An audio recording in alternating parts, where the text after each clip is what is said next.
Watch him throw the ball, we gon' pick it off. You gon' let him hit the hole or you gon' cut it off. You gon' play through 4th and long or you gon' punt it off.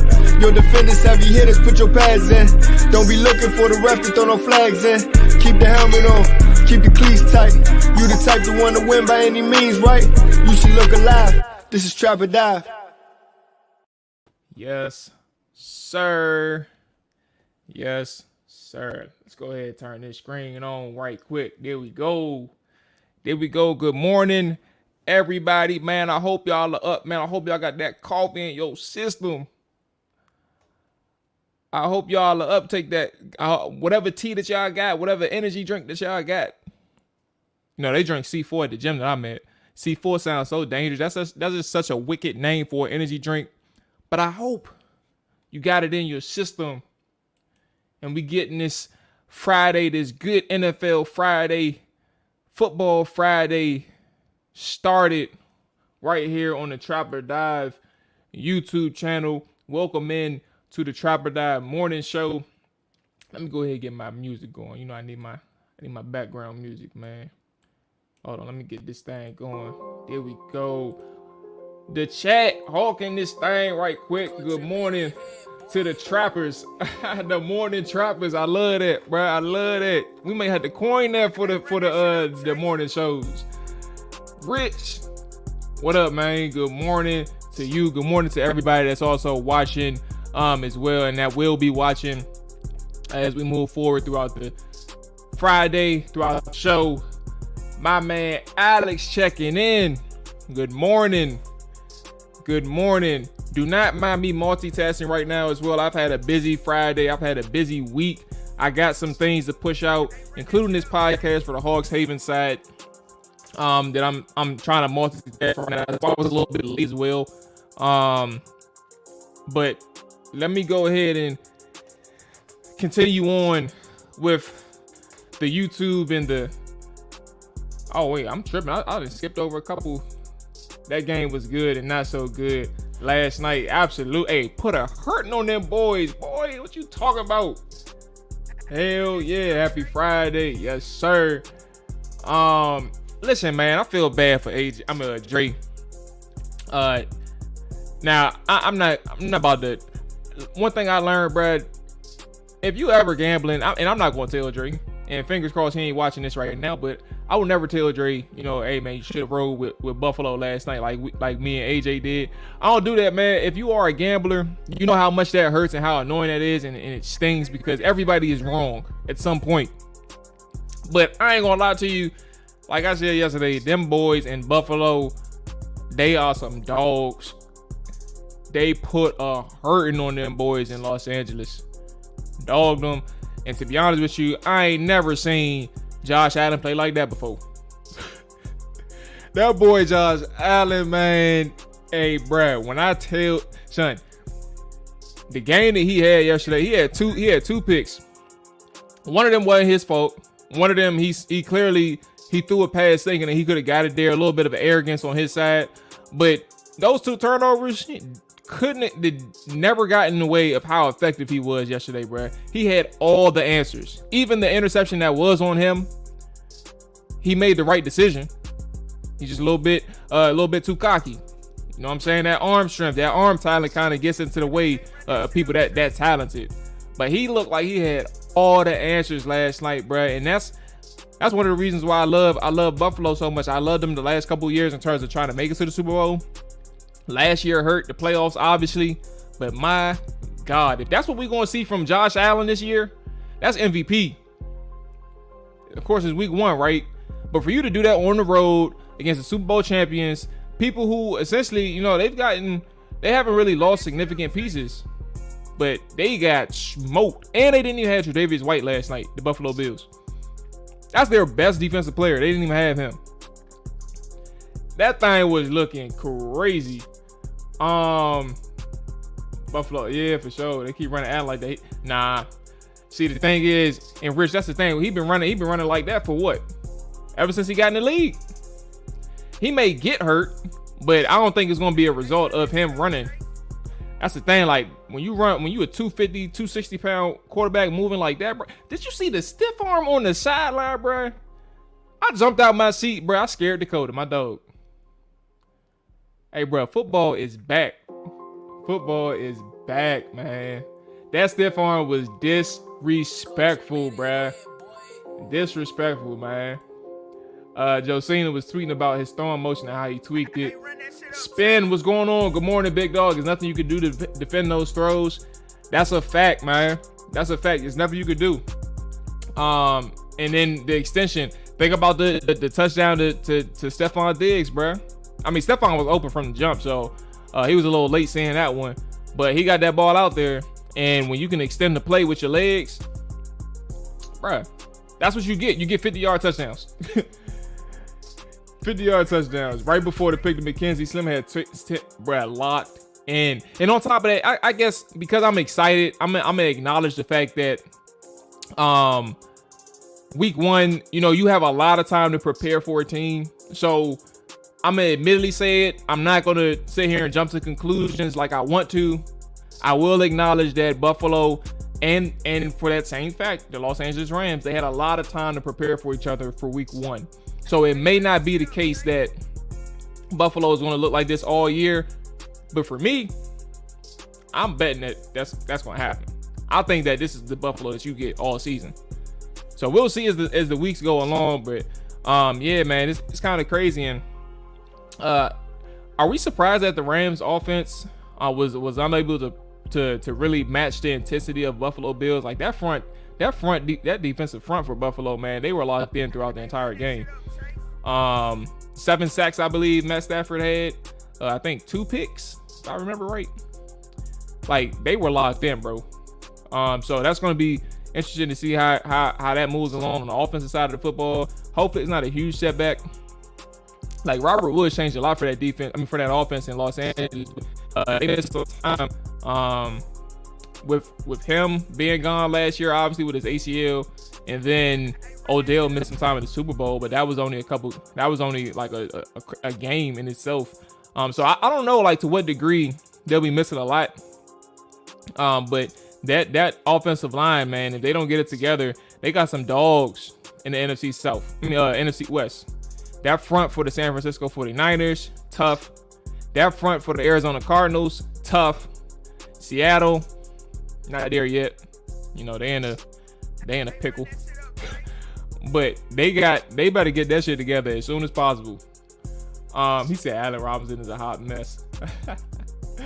Hey, they caught the Rams at the right time. They play another team with that amount of turnovers. They may not win. Allen Robinson, yeah, they should have brought Odell back. They still can bring Odell back. I agree. I wonder if like it's a recovery thing for him. You know, we'll cross that bridge when we get there, right? And figure things out from there. All right, that's enough of them. It is interesting to see how like the other games too, like the Tampa Bay Buccaneers and Cowboys. That's going to be an excellent primetime game. An excellent primetime game. Monday Night Football, I said it earlier this week, I'm just glad that they're getting the game out the way. Like Seattle, I ain't gonna lie to y'all though, let me monitor how I say it. I don't think like we're going to see a Russell Wilson that is like a top 5 quarterback in the NFL. I mean, I think there's some people that have surpassed him at this point. So it's not like a knock on Russell, but I do think that top 10 quarterback play, he'll probably be closer towards the 10 than the 5 or the 1. I think he's closer to the 10 number. So it'll be interesting to see how he plays on the road in Seattle week 1 against the Seattle Seahawks. And from a betting standpoint, the Broncos are a 6.5 point favorite, I believe, against the Seattle Seahawks. But do you all think it's going to be that sweet? in Seattle in the first game, like that is going to be a shock for Russell Wilson. Like the first game, he doesn't even have time to digest, you know, the new team that he's on, to get familiar with the new team that he's on. And for it to be in a primetime face where everybody has eyes on Russell Wilson and his return to Seattle, I don't think that game, like there may be some instances in which that game is probably close. Like maybe that first half is going to be closer than people imagine. What do you all think about that Monday Night Football game? Like I said, I'm glad they're getting it out the way early, but I also think it presents an opportunity for the Seattle Seahawks to come away with some semblance of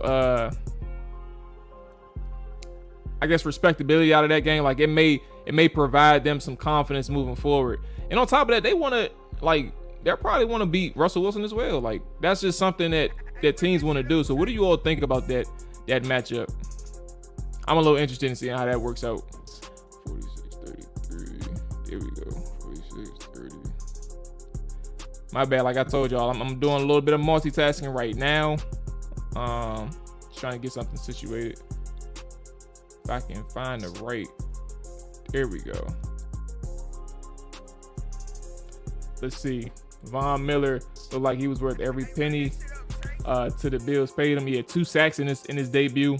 That first sack that he had was incredible. The bull rush. Dude he didn't see it coming.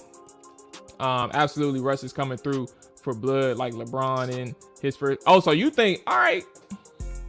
What about the Seahawks? I think the Seahawks may be coming for blood too.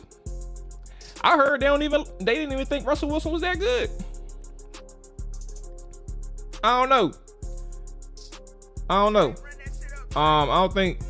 I think there's an interesting storyline there, at least for week 1. And that's kind of where my head's at with that game. I think there's an interesting storyline for week 1 to get out the way. But you know, we'll cross that bridge when we get there. All right, so y'all know what time it is, man. Let me make sure I got these right. Boom, got the Discord and that thing. Boom, clean, publish now. All right, y'all. I am good to go.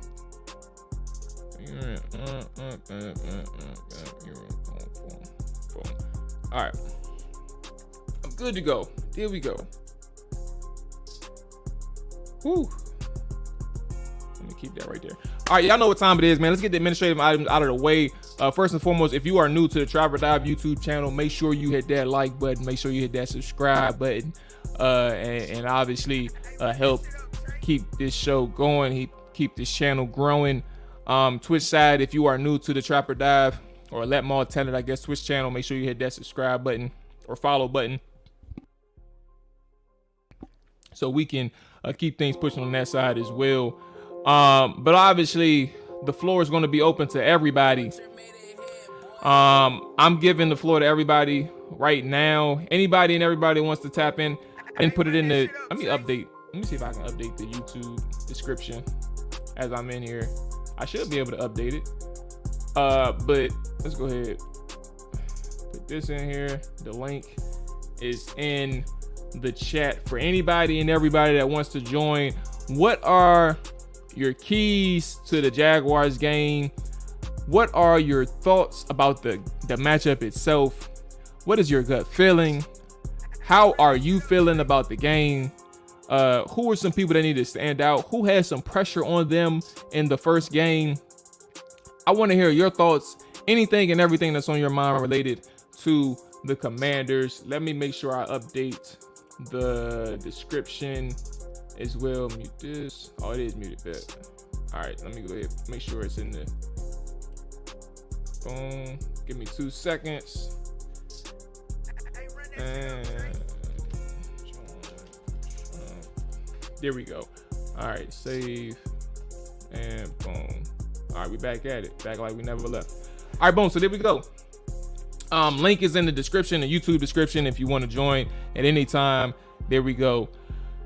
So, oh, he said pulling for Settle. That's, look, hey, Settle for what it's worth in the spots that I've seen him in. He had a really good game yesterday. Again, for the opportunities that he was presented with. Let me go ahead and close this side. Boom, and then boom. All right. Oh yeah, my bad, Hawk. That was management that tried to trade him, but Russ about to cook in Denver. Hey man, we gonna see. We gonna see. Second, let me stop talking like I don't respect Russ. I think he's a good quarterback. I think he's gonna cook, man. They got a good weaponry down there in terms of overall skill sets. They got a good offensive line with a good running game, a good running backs, and some solid receivers over there. So yeah, I think Russ is gonna have himself a good time in Denver. But he has some pressure on him because of that division. Chargers are strong and Chiefs are strong. Raiders is probably the only team where you're like, I gotta see it, because it's hard to really say with Derek Carr how competitive they can be from a divisional standpoint with the other quarterbacks in that division. Spin major key would be TDs over field goals, finish drives in red zone. I think Carson should help that a lot.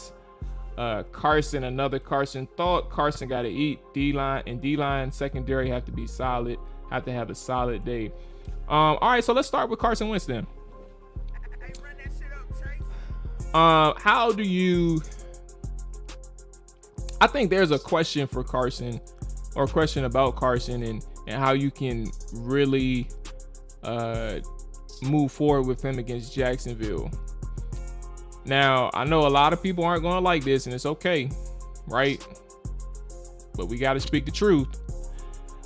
Carson he clearly didn't have a good game against Jacksonville. But I think the narrative behind Carson, as it specifically relates to pressure, obviously quarterbacks aren't, like, there's majority of quarterbacks aren't really very good handling pressure, especially immediate pressure, things like that. Like some quarterbacks, or most quarterbacks, just generally aren't good. There's just a handful of quarterbacks who are capable of seeing pressure, understanding pressure is coming, and understanding that, all right, if there's pressure right here, I need to find my guy on this side of the football, or I need to make sure that the hot route is there and take this hit, but obviously hit the check down and things like that. That's okay. Some quarterbacks aren't that good, right? I think Carson is in the boat of quarterbacks who really don't handle pressure well. And I would love to see him in a situation where, you have a good offensive line. This is going to be interesting because this offensive line that Washington has, in terms of the starting unit, is on paper really good. And it's also going to be interesting because it's their first official look together all preseason and all training camp.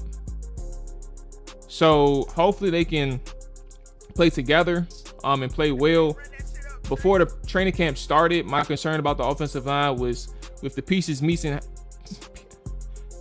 missing, how well do they communicate with one another? Because you don't know exactly how that's going to look. You don't know exactly, and communication doesn't mean like how they're just talking with one another or how they're checking at the line or anything like that. It's also an understanding of how you help each other in the run game. How do you communicate in terms of chips? How do you communicate in terms of sailing defenders and climbing to the second level? Are they on the same page in terms of making sure that first line is taken care of, and that they're making sure that their blocks and their blocking assignments are taken care of before they maneuver and accelerate to the next level and things like that? Because combination blocks, double teams, all important. So it goes beyond, and also how do you communicate from a slide protection or protection standpoint. That's important, but that's what communication looks like to me. And as it relates to Carson Wentz, and we talk about pressure, Carson Wentz has said, I think it was to Ben Standig in an interview, his entire career, he's never really had to, he was never responsible for making protection calls. He says that he'll make like audibles to a protection call that the center makes, or if he wants to make some adjustments, he'll make them after they make their calls, or they'll communicate on the sideline in terms of what they want in a certain look. But ultimately he has allowed the center to make the calls, and that's always been the case where he was from a coaching standpoint. The center makes the calls, And what does that mean? He's relying on Chase Roullier and that offensive line to be on point. And he trusts them. He called Chase Roullier an intelligent center. And there's no denying that. But ultimately, this Jaguars front, I don't think they're like a crazy pressure from a one-on-one standpoint. I don't think they'll bring crazy pressure, but I think the wild card is how is their defensive coordinator, who's a Todd Bowles disciple in a sense, though a rookie, but how does he bring pressure, and how can Scott Turner and then obviously Chase Roullier manage that for Carson Wentz? So that's where I'm at. Carson Wentz in terms of pressure. I think it's important what Spin mentioned, TDs over field goals. I've said 1,000 times, I guess in the last 24 hours, really, Washington's presence on the plus side of the field is going to be important.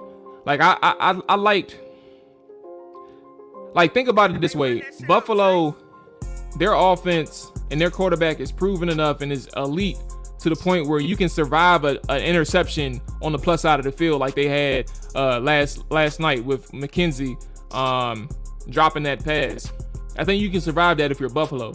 But if you're Washington, who doesn't have an elite quarterback, and they do have the weapons, but they don't have an elite quarterback, you're looking at a position where you really can't afford to miss out on opportunities on the plus side of the football field. Like, you have to be extra careful in terms of ball security, but also decision making. Like, you don't have to be cautious, and I don't want, like, the word careful, I don't want it to correlate with cautious.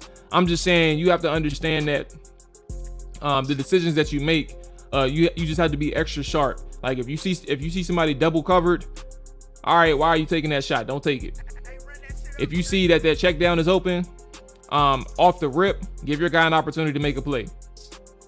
Like they mentioned, I think in the game yesterday, you pay your running backs a ton of money to make the first defender miss.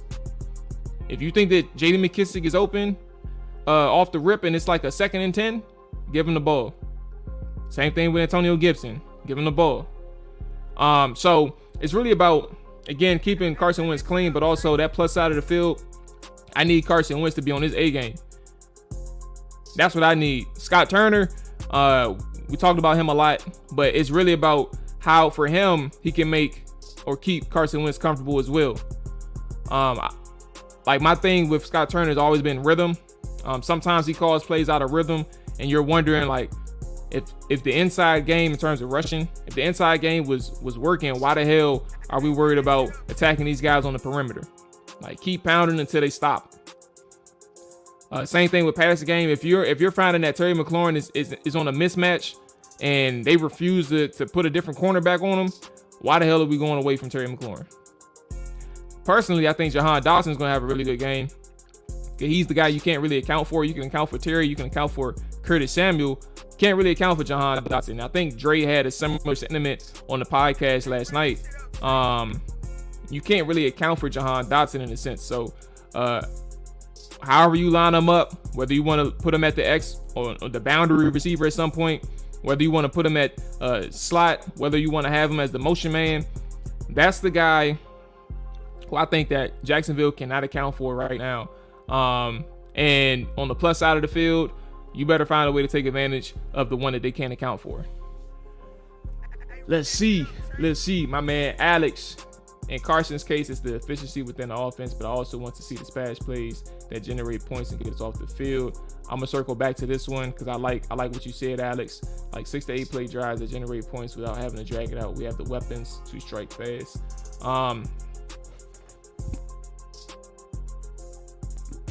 First and foremost, to all the new people that's checking in, let's go ahead and put the link in here. I know it's early for some of y'all, man. It's okay, but wake that ass up, man. It's the Commanders Morning Show on the Chopper Dive Podcast. If you are new, like I said, make sure you hit that like button. Make sure you hit that subscribe button on YouTube, man. It helps.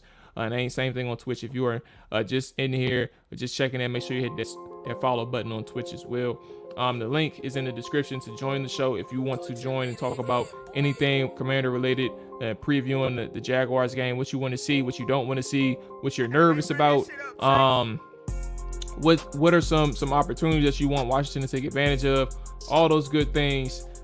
It is Wake that ass up. Tap in, baby. But let me go ahead and get into the Alex point, because I like what you said, Alex, and then we're gonna have our good man Hawk check in for a second. Efficiency within the offense. I also want to see splash plays that generate points and get us off the field.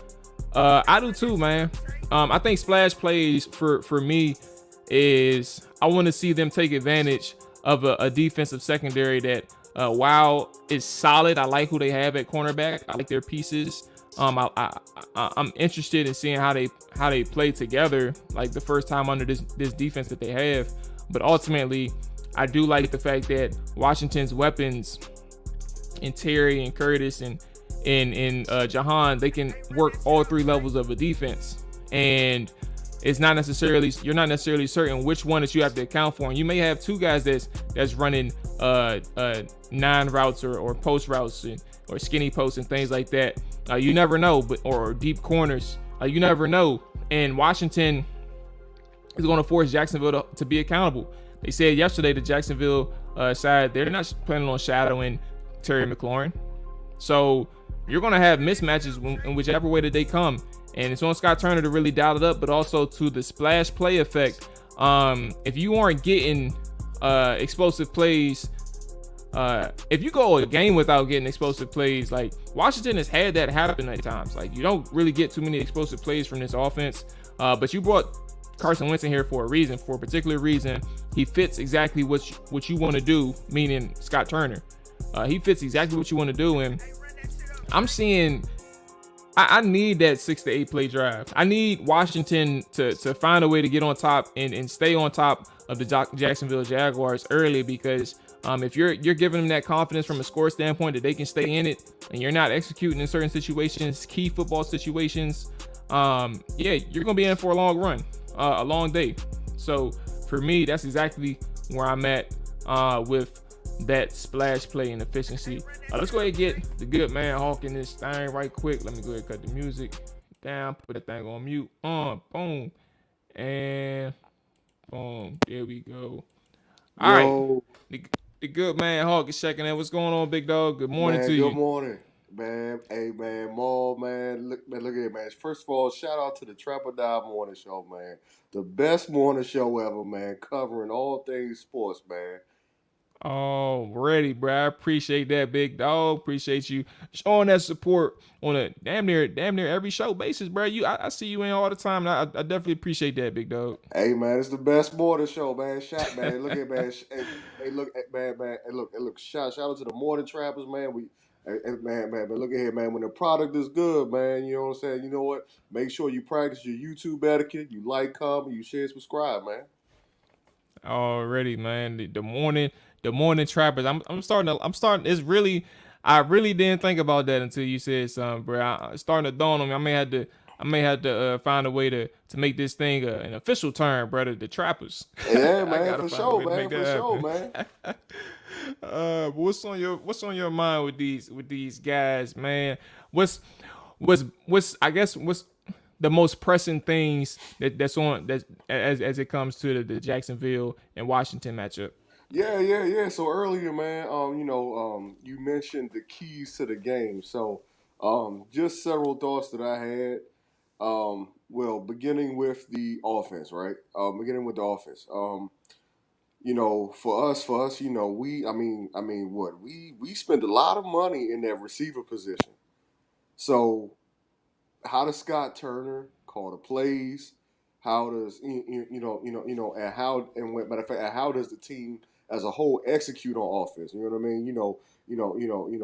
mean? Because we spend so much money in that receiver position, my expectation is we better get a lot of chunk plays. Period. I hear you. I just got, oh Lord Jesus. Oh, what happened? This is work related. My bad, bro. Nah, you good. Somebody sign me up for some bullshit. Oh Lord. Hey, bro, don't you just hate that? Oh my goodness. Nah, I really do, bro. This stuff, what they signed me up for, I ain't about to bore nobody, but what they signed me up for is some of the more tedious things that you can ever imagine. I mean, it's important for our work, but goddamn, like That's the type of stuff that take up your whole day. That's what I'm talking about. So, I heard you. Just got a little distracted. I think the explosive plays are important, man. You talked about the weapons on offense. Mm-hmm. I think, and again, it all comes back down to trench play. Like I've said it, Right. I think in preview episodes, like this guy, Scott, what's his name? Scott Turner. We can talk about the weapons all we want to. We can even talk about the quarterback all we want to, and even for that matter, Scott Turner. But I think it's how you protect Carson, whether it's from a pass pro standpoint or whether it's from a schematic standpoint, game calling, game playing standpoint. Because at the end of the day, when you have a defensive line in Jacksonville, again, and I don't want to sit here and say that there's some excellent pass rush group because they haven't really shown the fact that they can really get home to the quarterback on a consistent basis. I don't want that to be mistaken as we preview this game. They have to prove that they can really create pressure on a consistent basis. But ultimately, my point is, we talk about all these weapons, and if you can't keep this guy clean, we're not going to be seeing so many aggressive attempts to the intermediate and deep levels of the field. Like, of course, we'll see some from time to time, but it's not going to be as freely. Like, you're not going to be able to call up the shot plays all the time if he's not having that much time back there to get them off. So to your point, you're right. The weapons are there. You have opportunity, but it really starts with that pass protection and being able to keep that man clean. And Trayvon Walker, as much as I hear about he's a raw prospect, he's still finding ways to get to the quarterback. Like, and imagine once he develops like those pass rush moves. But if he can get to the quarterback just off the strength of his athleticism and finding a way, then that'll be an interesting matchup in terms of how they're able to defend against him. And for that matter, Josh Allen, because if you put too much attention on either one of them, somebody else should eat. So, that pass protection is going to be important and probably be the biggest factor to Washington being able to be successful downfield. Right. You know what, Marlon, to that point, my other point was, okay, like you said, when it goes down in the trenches, right?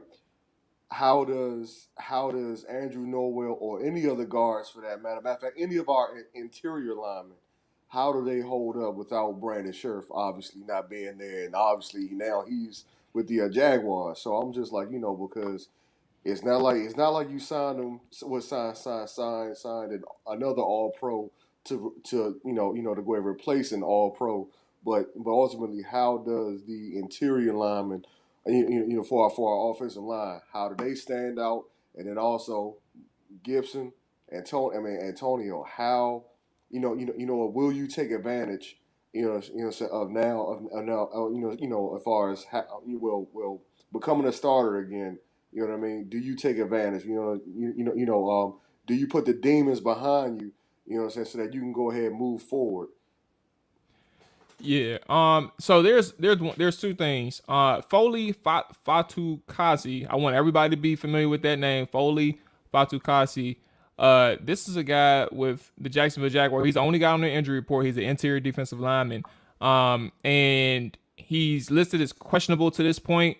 He's had limited practice up until Thursday. I guess we'll know a little bit more come Friday, but everybody remember that name. I'm not saying that he's some elite player, but I do want people to understand the importance he is to the run game for both sides of the football, for both Jacksonville's defense and Washington's offense, and how they can game plan. So Foley is a good run-stopping interior defensive lineman with a respectable pass rush. I didn't know who he was yesterday when I did the Trapper Dive podcast, but I looked him up after the fact and understood like how good he was with the New York Jets. According to PFF, he was the third best interior defensive line run defender, and then top 25 pass rusher in terms of his position. So he does bring some value to the Jacksonville Jaguars. And if he's playing Sunday, we probably won't know Friday, and we may know like on a game time decision if he'll play. But if Foley is active, it makes this conversation even more important, because to your point, Hawk, these guys, Antonio Gibson as well, They have to find a way to win in the interior. Like trench play again is all important, but ultimately, if that interior isn't able to really handle that 34 defense, that 34 front, you'll have a long day. You don't want to get behind the sticks with Antonio Gibson. And when it comes to Scott Turner, like I said, when it comes to like that chemistry and that flow and game planning, you don't want Antonio Gibson to get to contribute, or you want to at least mitigate his opportunities to get behind the sticks. Whatever works, find it, exploit it often. I think that the biggest thing that Washington has going for him while Foley is here, and the reason why they brought him in here, that defensive line last year, hearing from Jacksonville reporters, I guess, or people that's in the community, that Jacksonville defense was undisciplined in the run game, and you can find ways to exploit that through misdirections and finding ways to get them out of their gaps and things like that. So if Foley isn't around, maybe that helps that Washington offense as well. And you don't have to necessarily go head up. You can give them some mixed directions and get them out of their run gap. So to your point, run game is important. Antonio Gibson, making sure that he's in his best position to be successful is important. I'm definitely with you. But what about that defense on that side of the football? Is there something that you're looking forward to or interested in? Yeah. So with the defensive side of the football, obviously Jacksonville, they just gave Christian Kirk the bag. So I'm just like this. Whenever we take that size, whenever Allen and those guys come on the field, okay, for one, will Montez Sweat hit? But you know what? Will he have a game similar to Von Miller? You know what I mean? Couple sacks. You know what I'm saying? Tackles for loss. I'm saying same thing with Allen. Payne, will you prove that will you prove that that you're deserving of a new contract? I mean, whether it's here or elsewhere, and our secondary. Well, and linebackers secondary because linebackers, I'm not confident in those guys whatsoever. And secondary, it's like William Jackson. Will you show and prove that that you were deserving of the contract that you got last year? Allen, Sweat, I think so. The first part, man, if this ain't the year for Montez Sweat, what's going on, Mike? If this ain't the year for Montez Sweat to step up, bro. Like his entire, like, people forget too, and I remember this as the first season ended. Montez Sweat, he finished the season with 7 sacks, but he went into week 17, game 16 with just 5. He had 5 sacks on the year, and I think he played the entire season. Montez Sweat, he's really had a quiet, like, his 2020 was probably his biggest year. He dominated in majority of the games that he played in, but that was just 1 year. And I think Montez Sweat is in a situation where you need him to close in on the quarterback. Like, you see his athletic traits, but you want to see his athletic traits as it comes to actually winning against your offensive lineman and closing, like you see Aaron Donald and Von Miller, like you mentioned as well.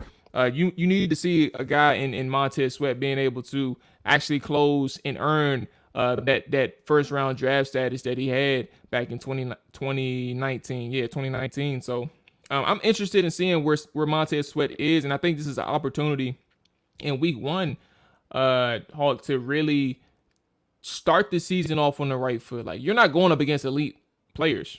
It's not what you're doing.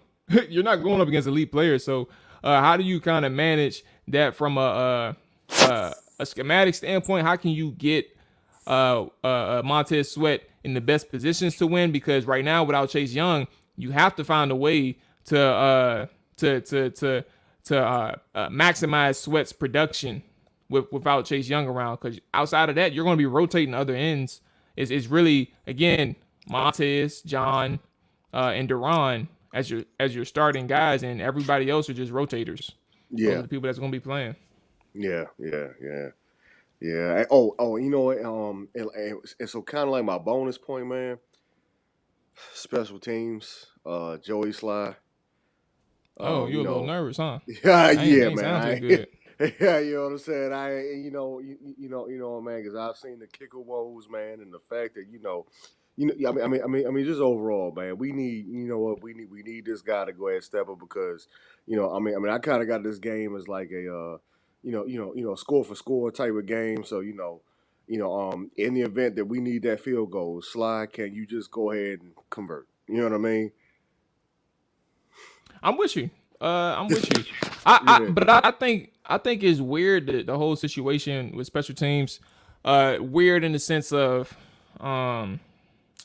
Ron he had said something in the preseason after he missed the kick against Baltimore that he gets antsy or some shit like that. Essentially before he does his first kick or something like that, and he's trying to get Joey to calm down. And I mean, I understand the honesty, right, and just trying to be nice to your player. That's cool, but I don't think I've really heard people describe a kicker like that before. If that makes sense. Like neither. I understand that probably happens with some kickers, but I never really heard somebody describe or a coach describe a kicker like that. And what really stood out to me is that, this is a guy where before he missed that kick, you talked about how much he developed and how much confidence he's playing with like a week or two before that. I don't have the exact quote in front of me, but it's just interesting that you bring up Joey Sly because he was a person that he was really confident in, and then he goes out and misses kicks, and it comes down to somebody being antsy before his first kick or nervous or anxious or something like that. And it's like, bruh, if you have that type of feeling that's publicly stated by your head coach, and after you miss one kick in the preseason or one field goal because he missed the extra point, if you miss one field goal, bruh, then it's gonna be an interesting season because last year he was perfect prior to the one block kick from Seattle that had nothing to do with him, but he was perfect in terms of his field goals. So it's interesting, bro. Special teams is gonna be important, but hopefully they don't have to kick a bunch of field goals. Hey, most definitely. And you know what, man? Just moving forward because, I was trying to pull up a stat for you, man, because like I kind of wanted to see what's our record as far as season opening games. But it's just one of them things where based off my time as far as like being a fan of this team, man, when we lose that first game, man, it does not necessarily bode well for the rest of the season. So, obviously, you gotta, well, it's a new season. These guys can go ahead and just, get this first W. Matter of fact, first two, because on paper, we're more than capable of getting two straight wins. But honestly, it's just like, again, this is just based on my 30-something years of being a fan of the team. I'm just like, you know what? If they lose, it wouldn't shock me. it really wouldn't. Absolutely. Alex is checking in. Alex. Good morning to you. Good morning to you, big dog. How you feeling, bruh? I'm feeling Gucci, baby. It's Friday, man. Our energy is up. Football is really back. I kept saying that over and over watching the game last night. I'm like, damn, Charlie, we really here, man. You know what I'm saying? So I'm boosted, man. Y'all already got the energy flowing, but I'm about to amp it up so much in this joint right now, man. I don't even think I understand, dog. Like, there it is. There it is. I love to hear it. So talk to us, Alex, man. How you feeling about the game? I guess we can start with your gut feeling and then go a little bit in detail after that. What's your gut feeling about this matchup? You feeling good? You feeling nervous? You feeling bad? Optimistic? Whatever. How you feeling? If I'm feeling nervous about anything, man, it's really with that defense. I know it's probably gonna be like a rainy game. I know it's gonna be a little inclement weather, but that's football, baby. I also wanted to roll back to a few things that y'all touched on earlier. You know what I'm saying? When you mentioned protecting Wentz, we definitely got to do that. I think for the first time in a long time, I think a lot of things are starting to coincide and mesh together that make all too much sense. And in fact, in the sense that Wentz finally has the receivers, he finally has an O-line. Scott Turner finally has a quarterback that can actually operate his offense at the efficiency that we want to see. But I'm going to tell y'all right now, Scott Turner is that guy. I don't want it to be mistaken. I don't want anybody to question. I don't want anybody to doubt it. Scott Turner is that guy. And I'm going to say this because if y'all remember back in Carolina, after, they finished over with whoever and LeBron handed the play calling duties to Scott, they started teeing up on offense, man. And Curtis Samuel was Debo before there was ever a Debo. You see what I'm saying? Like, I want everybody to remember that. Curtis Samuel was Debo before there was ever a motherfucking Debo Samuel, and he is going to use that man to the highest potential.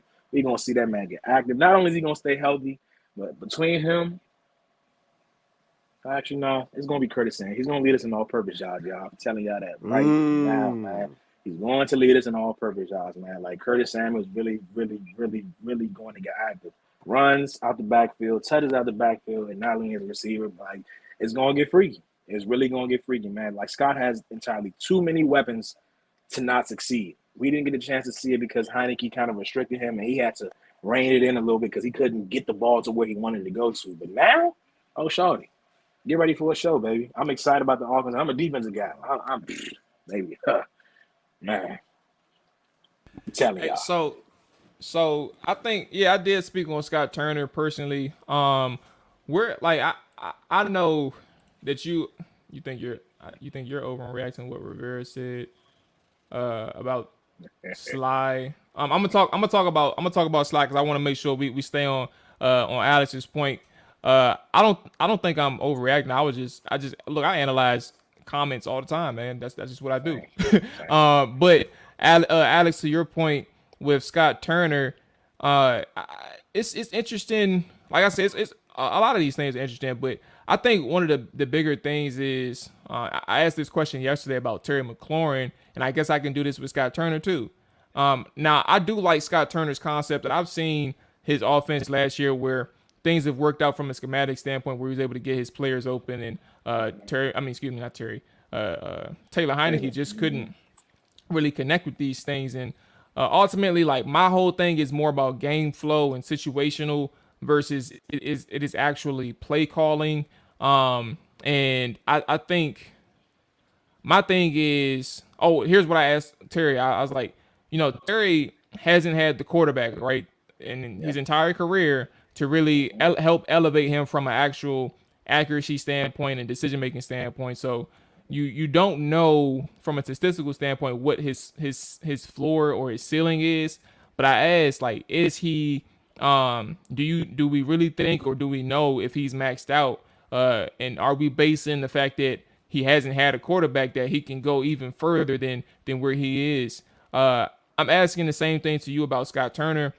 Sure, everybody needs a quarterback, right? That's very important. So let's not eliminate that fact. I'm acknowledging that up front. But I will ask you, Alex, do you think, I mean, obviously you're confident in him, but is this a situation where, the offense is 22nd, 23rd, bottom 12 in both years that he's been here? Is this a top 12 offense, you believe, with Scott Turner? Like, is it that big of a transition with Carson Wentz there and him being able to lead this offense? All right, so last year I know we had this conversation too, man, and I kept telling folks, like, just have a little patience. When it comes down to anybody's breakdown of Scott Turner, I always said, look, man, you can only move as far as your quarterback is going to take you. And dealing with Taylor Heineke, it's not that he moved mountains, but he made things happen. Taylor Heineke never really had the best arm. We know that he was a gamer, and it was fun, but he never really took advantage of what Scott was doing, like how you alluded to, guys running open, but Taylor just couldn't find him. I can't sit up here and evaluate Scott and be like, man, it's not there. Yeah, 22, that's pretty much what you're going to get when you got Taylor Heineke there. But now, I think that everyone that we have, you can truly evaluate at least this year. You can see if Terry really is that guy because now he has a quarterback. We can see if Carson really is that guy now that he has the receivers in the O-line. We can see if Scott Turner really is that guy now that he has the plethora of weapons. Everybody, again, everything is just coinciding and coming in. Like, the stars are aligned for everybody. Like, damn, like, it's all about fit. And I feel like finally we do have that. There's like a level of flow for the offense that makes sense. I say this, man. This year, I'm not going to say top 12, maybe top 15, but I do want to see them in the top 10, top 8 as far as red zone efficiency goes. And I think that they can definitely be that. And the reasons being Cole Turner. Brian I was waiting for it. You know what I'm saying, Shawty, man? I'm going to keep banging that drum till it's done. Cole Turner, Brian Robinson, even Antonio Gibson, because he's definitely good down on the goal line too. there's just so much that can be done. And Carson's even really affected himself as far as decision making when he gets down there. So I just want to see us at least top 8, top 12 in red zone efficiency. There's no reason why this team should be lacking in that regard. But again, if you were waiting for something to judge, let this be the season. Ron has already said that this year 3 should be the leap. The expectation has been set. You know, I'm not sitting up here. I already had us at 9 wins, 10 wins possibly. You know what I'm saying, Max? You know, how things shake out. But shoot, what you mentioned earlier, the Buccaneers game, man. You know, obviously that shit works. We had no fucking business winning that game. But Taylor Heineke, the running game, they came out and did exactly what they needed to do, you know? So somewhere in there, man, Scott can definitely get shit flowing. You can look back to that Dallas game over on Thanksgiving when he went bananas and crazy. He went deep in his bag. I didn't even know his bag was that deep, shawty. And he reached all the way in that motherfucking man. He was pulling shit that we ain't never seen. So this year, I'm ready to see some option plays. I'm ready to see Curtis Samuel in the backfield with whatever other running back. You know what I'm saying? Shit gonna get crazy. We're gonna see some shit we ain't seen here in a while. And I think Scott is really ready to show motherfuckers, especially with him being down on the field with the players. You can't overstate that enough. It's the intricacies in the game that you can't ever really pinpoint. But him being down there, having the communication with the receivers and the quarterbacks, it's gonna make it a world of a difference, man. In my belief. So what are you all thinking? I want Hawk to go first on this one.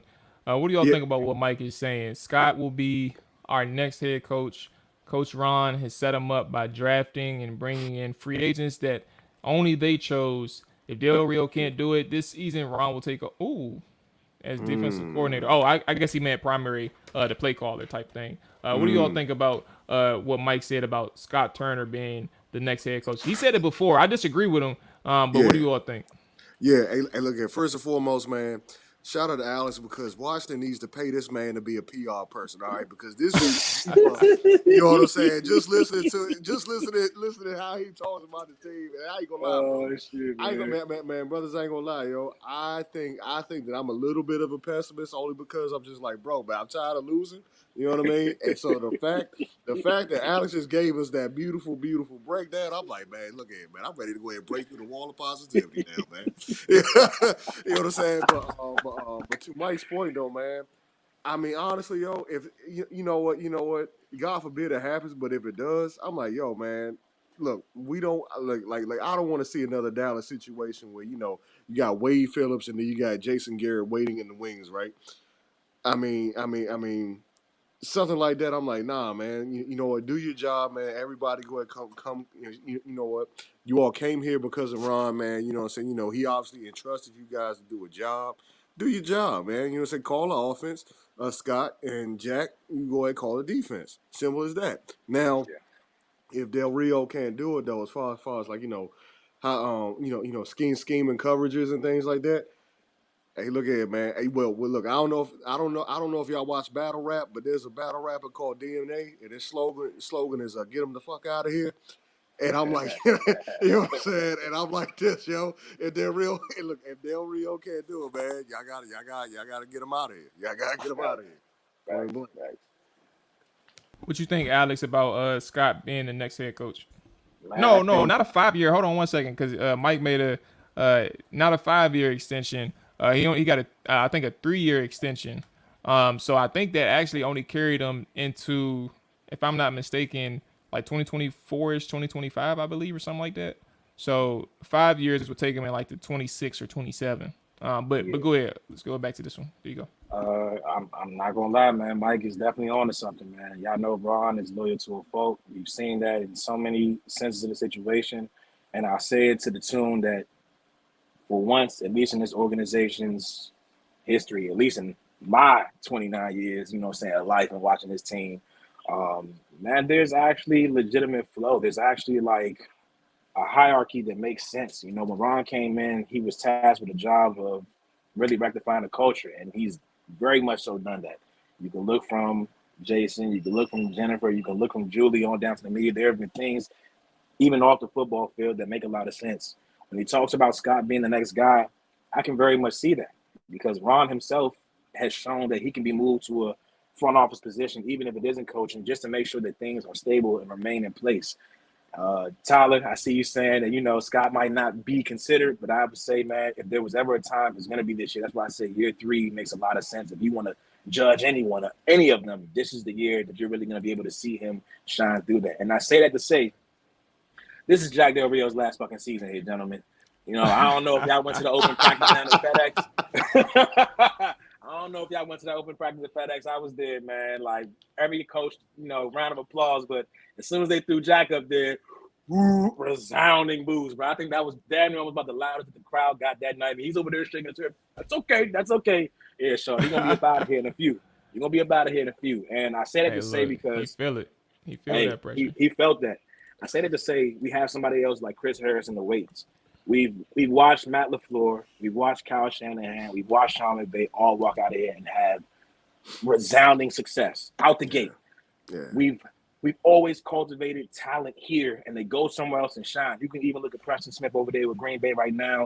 We'll see what Tim Settle checks out to be, you know what I'm saying? But for once, let's keep some guys in-house. I think Chris Harris does deserve a chance. I think Scott Turner, his father was a fucking head coach, so he knows the nuances and what it takes to be that person. And you also have a leader in Ron who you can pull whatever. Still be yourself, but you can pull things from him that give you a foundation to be whatever you want to be going in the future. I think Mike is on to a great point. It's continuity, it's flow. Ron's loyal to a fault. It makes all the sense to me. It makes all the sense to me. I'm sorry. Hey, y'all, quick point. If Jack Del Rio is the reason why we lose this game, all right. So I kind of find it. I find it funny and ironic that, you know, a previously head coach team like the Jacksonville Jaguars happens to be our opponent. Jack Del Rio used to coach them, and now he's our defensive coordinator, and he'll be scheming coverages against a first-year offensive coordinator in Jacksonville now. So should we lose this game? Is that cause to go ahead and get him the fuck out of here? That's all I want to know. Nah. It's too soon for that. And to be honest with you, I wouldn't be surprised. Like, put it this way: if we're talking about a worst case scenario losing, right? Since we're on the subject of losing the game, I wouldn't be surprised if the offense played a large role in it. If they do lose, I don't see them because I think who was it? Tony Wiggins on the podcast side. He said that he had Jacksonville winning 31-23. I don't see Washington giving up 30 points against Jacksonville. But I do see if Washington loses, I see Washington struggling offensively to really get things together against Jacksonville in week 1. It might cut out, big dog. Yeah. Can't hear you, Maul. Might cut out.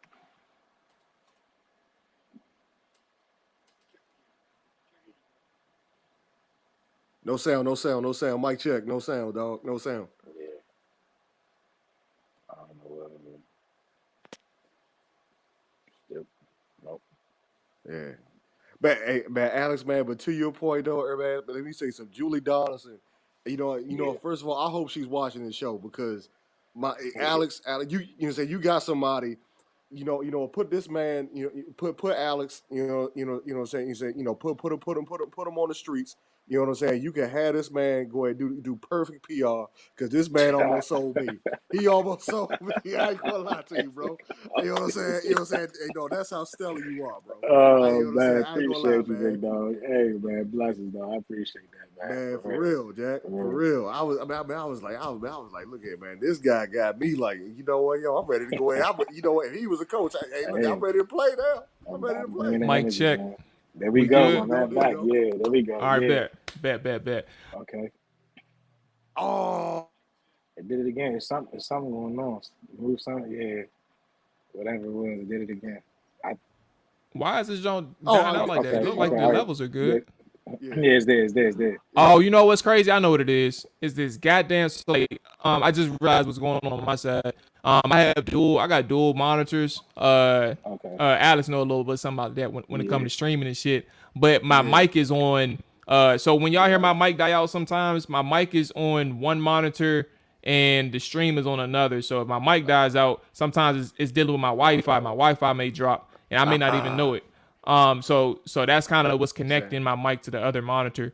But ultimately, IT lessons on Trap or Dive, y'all. IT lessons on Trap or Dive. There you go. No bullshit. Hey, just know when I set up this whole thing, bruh, like I was so lost, bro, trying to work dual monitor. I started off playing the game, and then I realized how much this commander shit got so time consuming. I still want to play the game. I still want to play Warzone, bro. But goddamn, like I was just trying to set everything up to do dual monitors, and goddamn thought I was about to be some goddamn professional Warzone player.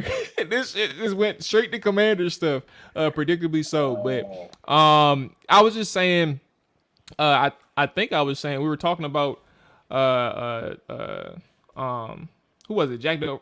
Oh, if we lost, I think it's more so going to be on the offense in the sense that these guys are in a position like worst case scenarios. If they're losing, the offense is struggling to really get that cohesion together. Like even Carson Wentz alluded to the fact that they're still developing, rightfully so. Like that's not a secret. All offenses, especially with new pieces in place at the most important position, you're still going to be developing and things like that. So I'm not going to sit here and say like that's like breaking news or some gem or anything, but ultimately when you acknowledge it publicly, you understand that these guys aren't where they want to be just yet. They're not on the same level all the times, and you kind of saw that in the preseason too. So if there's one thing in terms of who would be in trouble or which side of the ball would be in trouble if Washington lose, I think it's going to be the offense. I don't see them giving up 30-something points to a Jacksonville Jaguars offense. I would be completely surprised, but if it happened, then we have some major questions about how long Jack Del Rio can last this season. Ooh, man. So you think that the offense will be the reason why we possibly lose the game? If we lost, I'm not that. Yeah, if we lost, I think it will probably be on the offense more than it is the defense struggling. I don't see them giving up 30-something points to a Jaguars team. I can see them giving up 24, maybe 20. In terms of if we were to be the reason why we lost, but I don't see them giving up 30-something points. Hey, I'm gonna be honest with you, man. Here it go. This coming from a defensive guy. I'm gonna tell you right now, man. I don't have a lick of a concern about the offense. Hopefully, my only concern is maybe the O-line. Hopefully, they're just as good as advertised. But if I'm being honest with you, there's just entirely too many pieces to lean on for them to just fuck shit up, man. I'm gonna be completely honest, man. I want to see them be efficient on third down. They can definitely do that. There's too many go-to guys. Like even Han and his, fresh state wet behind the ears. Like he's somebody you could definitely count on third downs because he won't get open, bro.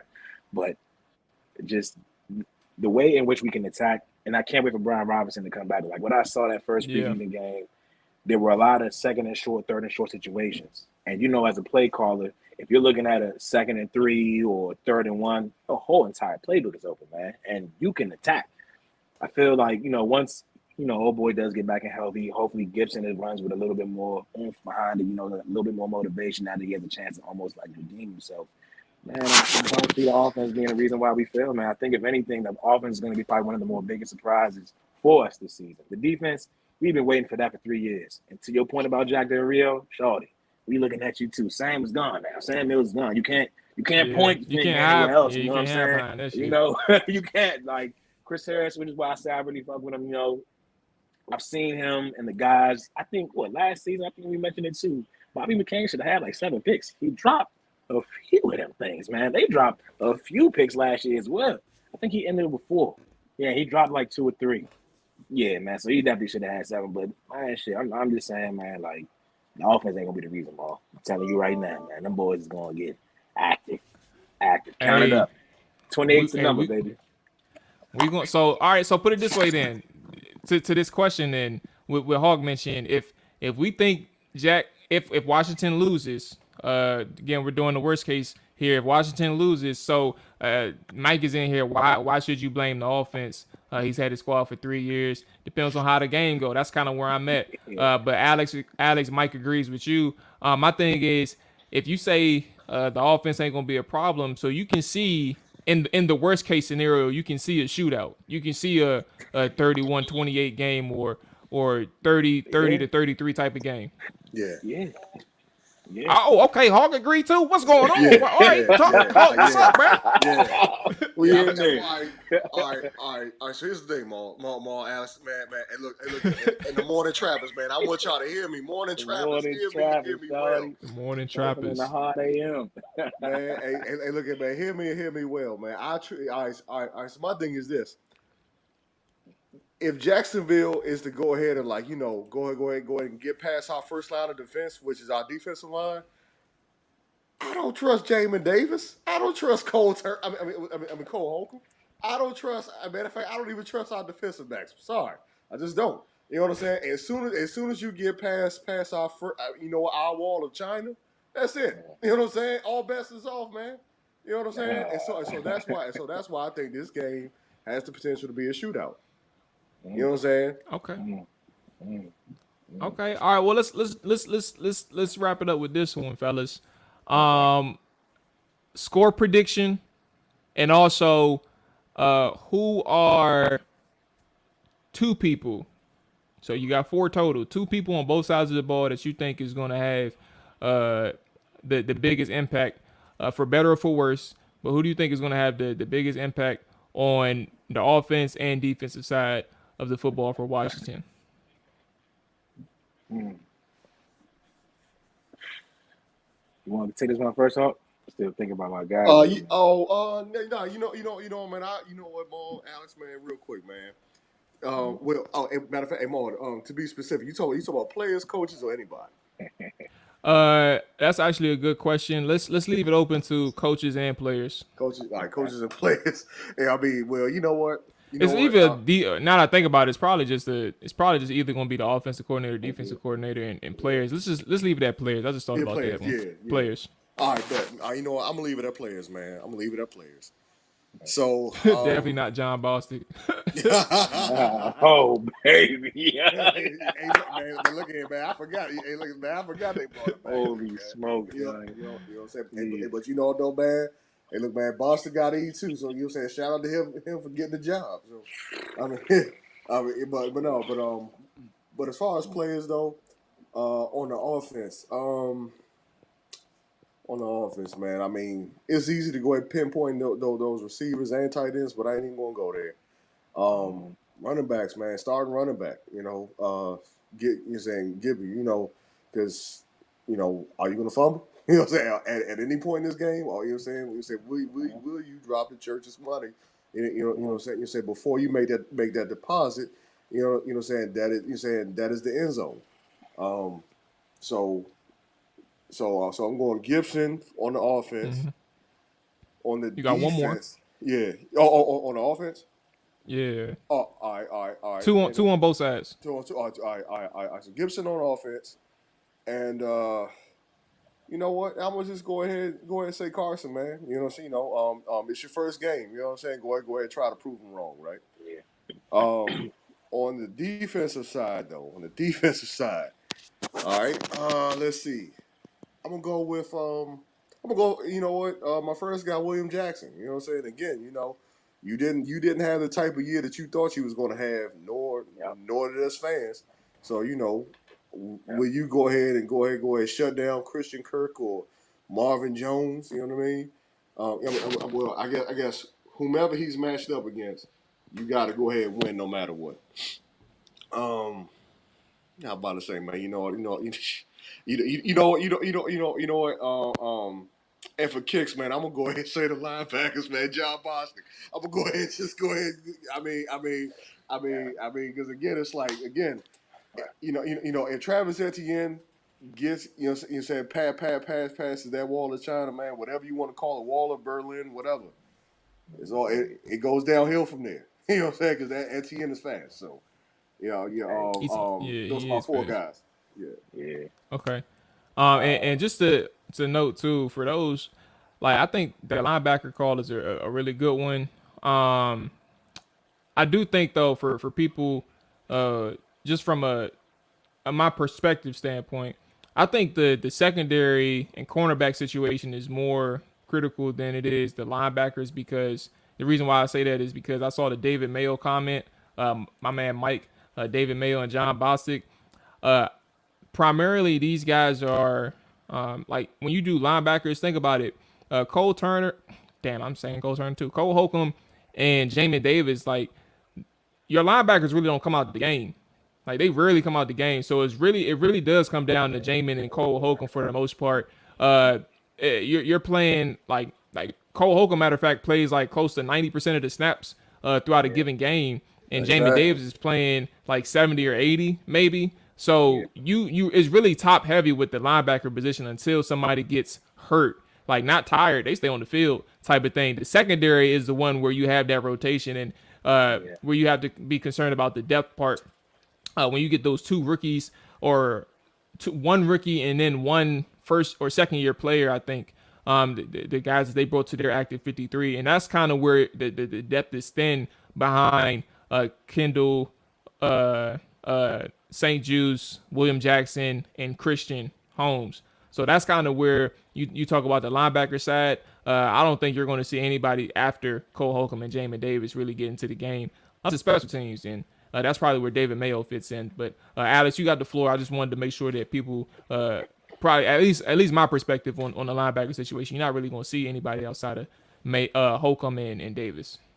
Okay. For the reason that you did mention earlier, I know you said something to the tune of their offensive coordinator or someone saying that, well, the defensive coordinator saying that they weren't going to be like following Terry. They were just going to pretty much roll out what they were going to roll out.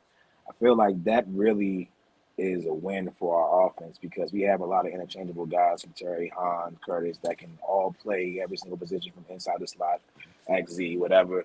And that's really going to boil down to Terry getting a lot of mismatches. You're not gonna respect him as such. You about to get ate the fuck up, man. I'm sorry, man. Like I really want to see them go ahead and just get active. I want to definitely say Carson and Terry. I think even Mike even mentioned it over there in the comments as well. Like definitely those guys on offense. I feel like they should have a big game. And you said it before. With Terry getting his money, it's time to start seeing those number one receiver things. You saw Diggs last night, right? Okay. Hell You know, yeah. you know what I'm saying? Hey, you know what I'm bruh. saying, bro? Hey, shawty. You know, for real, man. Like it's time to get active, man. I really want to see him fed as such. I think Carson's the perfect quarterback to do that. When it boils down to defense, Mike, you touched on one. Mike Hawk, you touched on one of my guys, William Jackson. It's definitely his time to show up. Yeah. He mentioned Great minds last think year. alike. Great Yeah. minds think alike. He mentioned last season that the Buccaneers game is where it actually clicked for him, and you can actually see it as far as him playing at that level. And it was good to see, even at that first preseason game, there was a lot of communication between him and Bobby McCain. There was a deep pass. They both was there. They broke it up, and I thought to myself, I'm like, shawty, yeah. Because there's a few times you'd have seen somebody taking that shot, and it's converted. That's 6 points for the other squad right there. I mean, and it's one play. It doesn't encompass what the season's going to look like, but it's good to see the two guys were meeting at the ball, attacking it and getting out there. So I'm happy for William Jackson. Really see what he's going to do. My second guy, you might not be hard on him, but this is Jamin Davis coming out party, bro. We are about to see a sideline to sideline dog. I like that. This preseason, man, I was definitely keeping my eye on him. He was physical. He played the run a lot better. When he was engaged in blocks, he played the blocks a lot better. So there was a lot of growth. He has all the athleticism to be an absolute dog and burner on defense. And I want to see it. I'm telling you, keep your eye on him, man. He's gonna make plays. He might even be second behind us for tackles for loss shit for real. But he gonna get active. I'm not. Don't like that home. I'm not. You know what I'm saying? He got a chance to do it. You know what I'm saying? Man, Alex can sell salt to a slug, man. He can sell salt to a slug. You know what I'm saying? Hey, I'm telling you, man. Look, guys. Boy. Jamin really is gonna have like a nice little coming out party. I really do feel like this is a year for him to really show out. Like I think the game itself is slowed down for him, and if there's anybody who can literally help his defense take another step, it's him. Like he's not an integral piece by any stretch right now, but he's gonna probably work himself into being a fixture. Cole Holcomb, you mentioned the 90% he plays the snaps. His numbers reflect that. Cole Holcomb's numbers are damn near up there with Fred and some of the top linebackers as far as tackles, you know, and just making plays. But no, for my 2-1 defense, Will Jackson, Jamin Davis, man. I'm gonna roll it up with that. All right, last one because we all forgot the score prediction. What's the score? Oh, What's the score? And y'all good. Just want to make sure y'all we put y'all on the record and shit. Yeah, all right. You know what I'm saying? All right, so the score, man. The score. Yeah, I ain't gonna. You know what? Whatever the bet line is, like I said, I mean 2.5 at this point. 2.5 favorite for Washington or 2.5 point favorites. Yeah, man. You know what? Yeah, man. It's gonna go over. It's definitely gonna go over. So, I'll say. You know what? I'll say 42. I'll say Oh, 42 Jesus Christ. 35. I'll say Wait, run it 42 back. 35. I'll say 42 35. Holy smokes, that boy throwing shit out I'll say Hey, bro, 42 that man 35. Jack Del Rio giving up 35 points in the first week. Okay. All You know what I'm right. Oh saying? my But gosh. hold on. But here's the kicker though. Talk to me, man. I got 42-35 Jacksonville. Oh, And I'm a Washington fan. dang. And I'm a Washington fan Oh, because I man. don't trust. Hey yo, I don't know, man. I just gotta see it. Dang. I just gotta see it to believe it, man. Alex, Dang. Alex is doing such a great job. The same as you, Mom. But but I'm telling you though, man. Man. I'm guarding my heart, man. I can't go forward for. You know what I'm This saying? man said, I'm over here thinking we giving up 35 to Jacksonville. We giving up 42. 42, God man. We get a damn. 42. What Mike say? Damn, bro. That's Hey. boy. You know what I'm That's, saying? My bad, y'all. My bad, y'all. You know what I'm let me go ahead and get my liquor together so I can be drunk on that post game show. saying? Get my liquor together, bro. God Hey, damn, bro. man. That's a wicked ass score. Hey, but where you at with this one, Alex? All right, so look, man. Before I throw my prediction out there, I just wanted to, if y'all We find better it not funny, give up 42. but before, I hope y'all find this funny, man. You know, last year it was Herb. That was the second year. You know what I'm saying? John Boston got flamed. We going against another second year quarterback, man. And that boy John Boston's on the roster, man. I'm hoping and praying that we don't see a lot of the same because he's going to be a third down target. I hope his ass not even out there, to be honest with you. Let me just I go don't ahead think and he's get gonna that be out the out way. there. I pray he's not, bro. I don't want to see that happen again with second year quarterback targeting that man. You know, like, nah. But my prediction, bro, I had it 31-17. And the reason why I'm dropping 31 because 28 is the magic number for this team, bro. If they can hit that number offensively, bro, everything else is going to line up for us, man. I do think the defense might do a decent job. Trevor Lawrence, you know, there really isn't any offensive flow outside of him with his man Etienne, you know what I'm saying? Not saying he can't throw it. Like, he'll look good, but we have the advantage. Carson knows Doug's offense. Doug knows Carson's tendency, so they might blitz. We talked about that earlier. I wanted to touch on that too. But we have the advantage here, man. We home. Ron has done a decent job at home at least, and there's some semblance, you know what I'm saying? But 31-17, man. Just the squad got to start showing us some shit. Got to start showing us some shit, man. I'm 31-17. 31-17. Commanders for Alex and Hawk got him 42-35 Jacksonville. 42 in the range, It Shawty. is, man. It is. Hey, but fellas, you already know, man. I appreciate y'all hopping on, chopping it up for a second, man, talking some Commanders football. I'm gonna go ahead and get my prediction and some more keys to the game right quick as well, so we can so I can make sure that everybody, and also open the floor up to everybody else. My bad, I'm over here tripping. Open up the floor to anybody and everybody that want to join. But yeah, definitely appreciate y'all coming through, man. Y'all got any special plan? Y'all going out for the games, or y'all in the house with it? Man, well, for the game, man, I'm chilling, man. But this weekend, man, I'm doing a 5K, man. Me and my little brother, man. Okay. Oh, that's what's up, bro. That's Yeah, what's man. up. Is this your first one, or you this is something you Nah, ain't new to this? You true to this? Yeah, no. Well, bro, man. I did my first 5K this year, actually. What was it? Was it in July sometime? But yeah, yeah. So it was held in Six Flags. This one is going to be at the what is it? The waterfront in Bladensburg. Oh, hell yeah! I play my flag games out there on Sunday. Yeah. Down out there, Colmar Manor Park. That's right down the street from Yep. You already know. Yeah, I'm about to say that's what's up, then, bro. That's good, Yeah, man. Enjoy that. yeah. How long do those usually take? What, like 30 minutes? You know Like what, the give run? or take, man. I mean, honestly, if you walk, So if you walk, it'll take more than 30, but like running, yeah, 30 minutes, 30 minutes. Oh, all right, that's what's up. I may need to think Yeah, about a 5K then. I really yeah, don't be knowing what that mean, like the number, but all yeah, right, yeah, I do a little running and shit. I could do that. I yeah, can hang man, with yeah, the man, guys. for sure. All right, man. Hey, y'all enjoy yourself this weekend already, man. I'm gonna go ahead get my little takes, and we can get up about our Friday and our weekend, man. Appreciate y'all boys. Man, anytime, man. Hey, Alex, man. Hey, Julie Dawson, get my man a job, yo. Get my man a job. Appreciate you, Hey, big You know no what I'm saying? bullshit, bro. Get my man Alex a job, dog. For All real. right, man. bro. All right, All right, yo. gents. Oh man. Hey, so here we go. Let me go ahead and cue the music back up, Mike, for sure. Hey, so listen, there was a couple things that I saw Let me go ahead and see if I can find him in the comments and remember. Oh no, Hawk mentioned. It's crazy. He mentioned Will Jackson, right? And I think that was a really good point about the secondary and Christian Kirk. But ultimately, I think the person who's gonna have the most pressure on him, and when it comes to Christian Kirk, is second-year player Benjamin St-Juste. And the reason why I think Benjamin St-Juste is going to face the pressure is, like, if you have that man at the slot guy, he's your slot cornerback to start the season. Christian Kirk is a very, very good slot receiver. Like, that's where he makes his bread and butter. That's his bread and butter, is him attacking all three levels of the field from the slot position. So for Benjamin St-Juste to have his first matchup as a slot cornerback against Christian Kirk, do not underestimate that. I know people look at Christian Kirk's contract and say, well, he ain't shit. Like, why he getting that much money and he overrated? Like, don't worry about the numbers financially. Like, Christian Kirk as a player, dog. Like, I scouted that. I'm not, my word isn't gospel. All right. So you can take my word for it or not. You can look at somebody else for somebody else's opinion.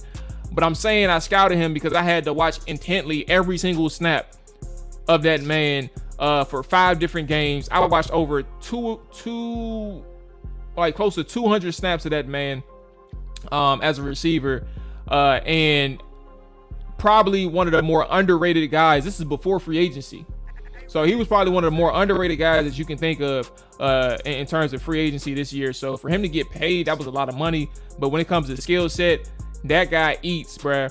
And if Benjamin St-Juste isn't prepared for this type of matchup against Christian Kirk in the slot, he's going to have a field day. And that's the number one guy that I think despite Marvin Jones and Zay Jones being above average receivers on the boundary and being aligned out wide, that boy Christian Kirk in the slot, problem. So Ben is going to have a very tough and very intriguing matchup week 1. And if he can hold his own against Christian Kirk, obviously you may win some, you may lose some, but if you have a game in which you're not giving up the big play, I think we're in good shape. And I think out of all the cornerbacks, it's not going to be William Jackson or Kendall Fuller. It's going to be Ben St-Juste in his matchup against Christian Kirk. So I did see some of the ones. This one was funny. Our wall of China sucks when we were talking about the defensive line, the defensive front. Where are we at? My man Irvin, appreciate you checking in as well. She meant to say good morning early. I think we will score some good points. Be smart about it. We need 7 and score. In defense, we need 7 and score. And defense played good. This soft in the middle of the Jacksonville, soft in the middle of the blitz, stunt blitz. That joint just fucked me up. I'm not gonna lie to you, Irvin. That joint just fucked me up. But I do want to get to another point about Jacksonville, because I did see where are we at? Hold on, let me try and find it in the comments. Appreciate y'all checking in too. We got some good numbers in here. I want to take the time to let you all know, if you are new to the Trapper Dive channel, Trapper Dive YouTube channel, or the Twitch side, make sure you hit that follow button, make sure you hit that subscribe button, make sure you hit that like button. Let us know who you are if you are new, man, checking in, so you can get indoctrinated into the Trapper Dive Commanders Morning Show. We are giving our game. Matter of fact, everybody that's in the chat, let's hear it. Score predictions, and some people have already done it. Score predictions and 2 players on both sides of the football that's going to have a major impact on this game this upcoming Sunday. So we had this one. If we don't press this game, we're going to get RPO to death. One thing that I think I brought up in the preview show last night. Where is it? Doug Peterson is oh, matter of fact, my bad. One more thing too. Let me go ahead and invite you all. Anybody and everybody wants to come up, floor is yours. You can go ahead and hit that. Appreciate Hawk, appreciate Alex for coming through and chopping it up with me. Doug Peterson ran, and it's one stat, right? But I just want to shed light into the significance behind it. Doug Peterson in 2020 ran 12 personnel, 2 tight end sets essentially, and 1 running back at a league high 35% of the time in 2020. And out of that, a run-based set, right? A run look. Out of that situation, he passed it 64% of those plays. and that's a league high as well. So he's kind of flipping the book in terms of a look that he'll give you. And the reason why that's important is Evan Ingram and Dan Arnold, they are two good tight ends from a receiving standpoint, in terms of how they can stretch the field and how they can present matchup problems. But ultimately, we know about Evan Ingram's hands, right? You know, it is what it is. But in terms of receiving threat, if he's open, he's going to get an opportunity. So it doesn't matter. Like, you still got to cover the guy. But my point is, when you have these type of looks against your defense and Doug Peterson running those 12 personnel looks or run-based looks and passing out of it, it's also, while it's important to obviously be prepared for situations like that and tendencies like that, you have to stop the run. And pressing is important too, but you have to be able to be effective against the run and eliminate the idea that they can really operate from those run look situations, because it's not like they're going to sit there and just automatically pass out of it. They're going to test you. Like, that interior offensive line is projected to be pretty good. They're going to test you. They're going to test the waters and see if they can really gain some traction and obtain some balance from a pass run standpoint. So it's very important for Washington to really stay stout in those run heavy looks, because if you have success from a Jacksonville standpoint, you're going to keep running it and you'll be able to ultimately open the game up to Evan Ingram and Dan Arnold and Marvin Jones and Zay Jones and things like that. That's what ultimately happens. And I think for this to really work out well, it's going to be on Jamin Davis and Cole Holcomb to come through. Jamin Davis and Cole Holcomb, they're going to have to be able to protect that box, be those seventh guys, sixth and seventh guys in that box to really hold down the fort, key their run, read their run keys. I don't know why I couldn't say it. Read their run keys properly, trust what they're seeing, and be aggressive at the point of attack. And that's going to really come down to those two in particular. Terry is going to catch 10 going to catch about 100 yards. Okay, we got Curtis Samuel having a big day. Terry getting 2 touchdowns. What is the weaknesses of the Jacksonville defense? Youth. What's going on, Code? Youth, man. I think for Washington, youth is a blanket term, but like, they're really young. They're really young up on the front seven. They have Shaq Griffin, who I like, and they got Darius Williams as well, who I like in terms of cornerbacks. I don't think that they're like elite players, but I think they're above average good. They're competent, and I think what's respectable about that is the coverage is at least going to have some type of discipline for the most part. It is my guess. They're going to be sound. That doesn't mean that they're going to be better, but in terms of skill set, but they'll at least be sound in a sense, right? But my point with that youth in the front seven is if you can manipulate those guys with misdirections and play action and things like that, a front seven that's very young and a defensive coordinator that's very young, like if you put too much on these guys early on, they may not be able to handle it already. Like, you never know, especially with Scott Turner, who they said has been like holding his bread and butters close to the basket, like close to the vest. You don't know what you got for week 1, but if you're confusing these younger guys, getting them out of position, hitting them with, like I said, like the powers, the counters, the traps, going from sideline to sideline, and things like that, trying to get them out of passing lanes, then you can have success if you're good at it. It's on Scott Turner to dress it up. I'm not going to be able to sit here and tell you how he'll dress it up, but that's the opportunity for Scott Turner, understanding that these guys are young up front, and manipulating them from a mental standpoint and vision standpoint is how you can really have really good success on the second and third levels of that defense. That's a fact. That shit was hilarious. Shout out to my man Hawk, bro. I'm sitting here thinking we giving up 35 points. He said, nah, we giving up 42, shawty. Follow the money. They're going to feed him. I would put Fuller in the slot and Juice outside. Juice can be like Brandon Browner or Richard Sherman. Hey, I mean, that's going to be a tough one. Brandon Browner, bro, that dude was a goddamn linebacker. BSJ is the unheralded dog for us. He got to handle those big tight ends. That's a fact. What's going on, Marcus? What's up with your player? What's up, fam? We have to play a good game on defense. 24-21 Jacksonville. Who are those two players for you, though? Both sides of the ball that you think are going to have big days against the Jaguars.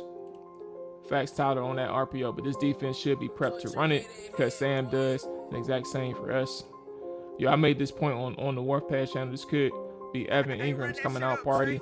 He'll have an opportunity. That's for sure. Like, the athleticism is still there. The elite traits are still there from an athletic standpoint. It's really about him and his hands for him at that point. Carson is the 12 RPO guy, 12 personnel. Hell yeah. And we got that shit here. Logan Thomas, according to John Keim, I don't even know if I mentioned this already, but Logan Thomas, according to John Keim, may not be ready until week 2. So you're looking at John Bates, who's been practicing in full this week.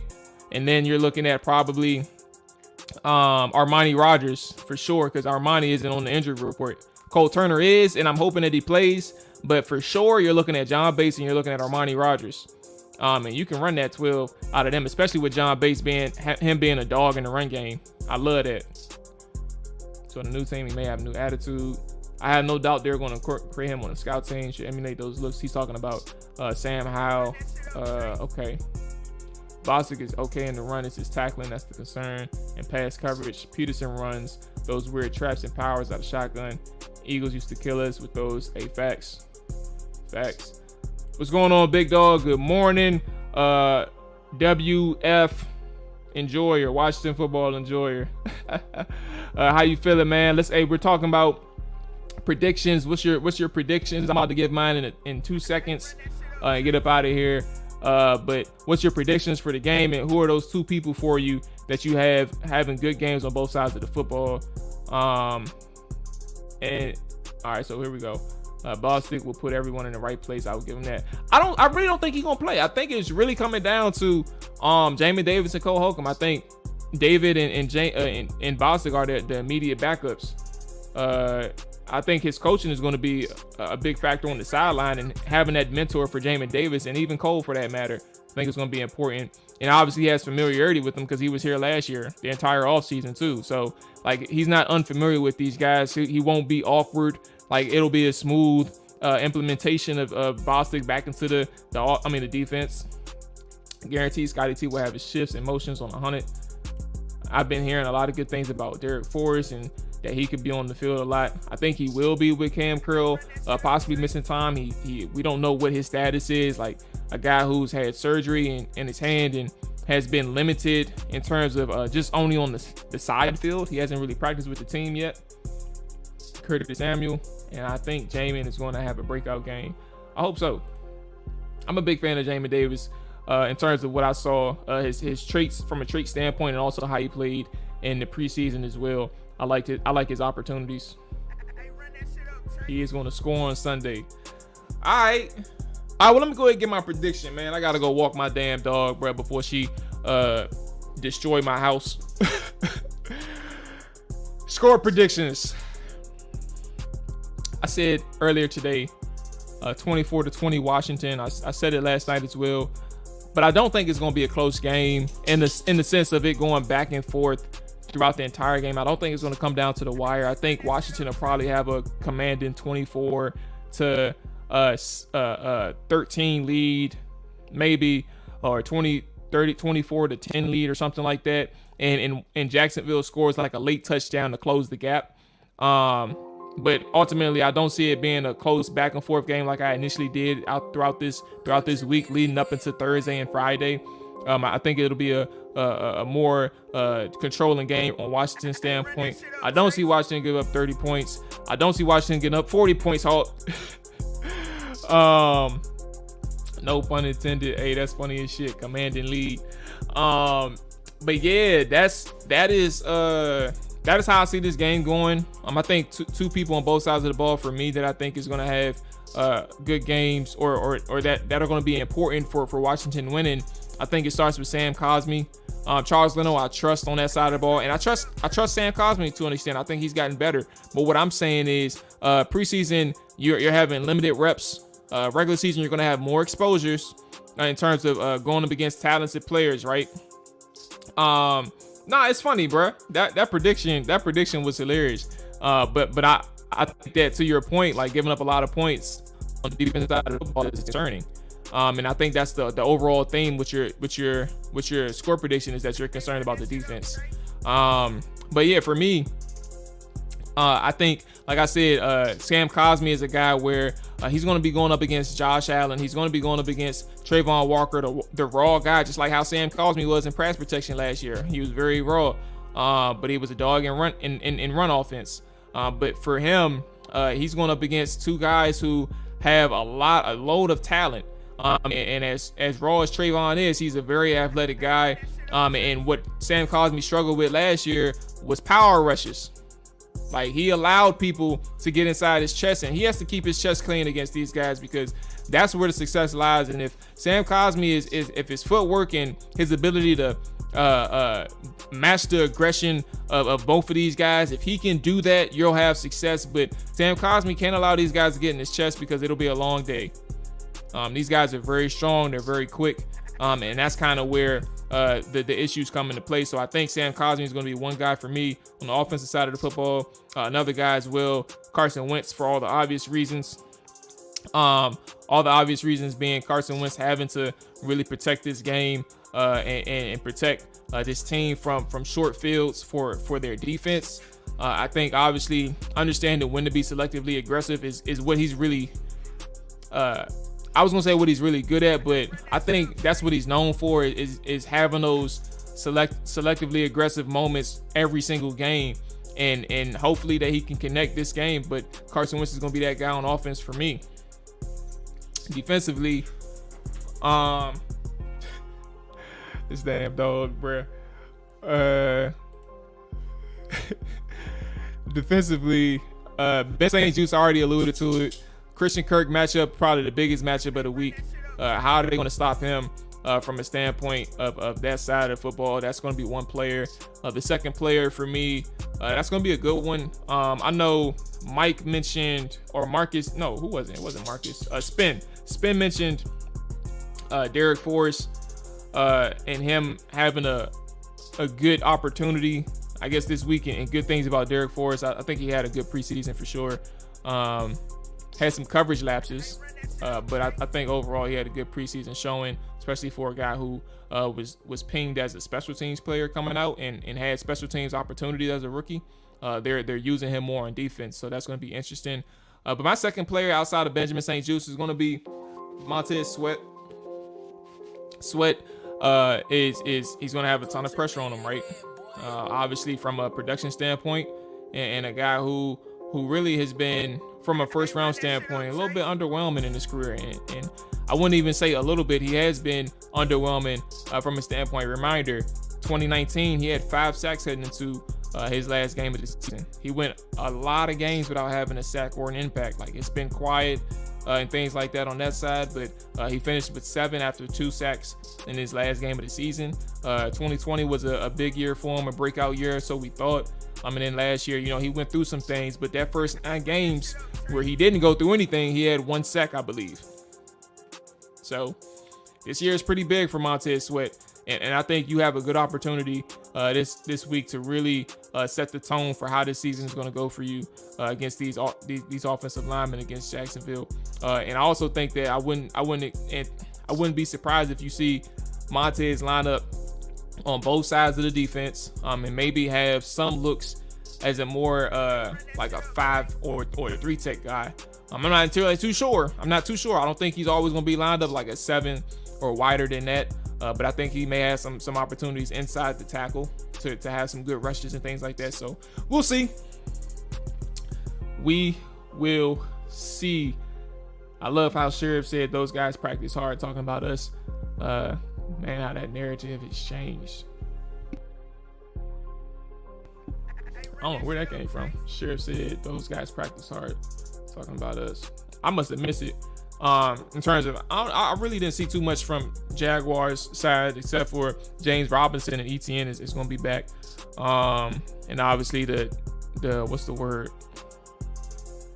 Foley Fatsukasi, that interior defensive line. But let's go ahead and get up out of here. Hey, I appreciate everybody that was in here. I always do, man. Schedule wise, Chopper Dive post game is going to be immediately following the game, so we will be back here Sunday evening. I'm gonna try to keep it to an hour because we got so much to do, bro. This shit is so hectic. But nonetheless, I definitely appreciate everybody stopping through. We're going to make sure we immediately recap that game, and talk about the good and the bad that came out of it and all those good things. So y'all enjoy y'all weekend, man. Y'all enjoy y'all Friday. If you haven't started work yet, God bless. Get ready for work, and all those good things, man. So y'all be safe. Enjoy y'all weekend. Peace.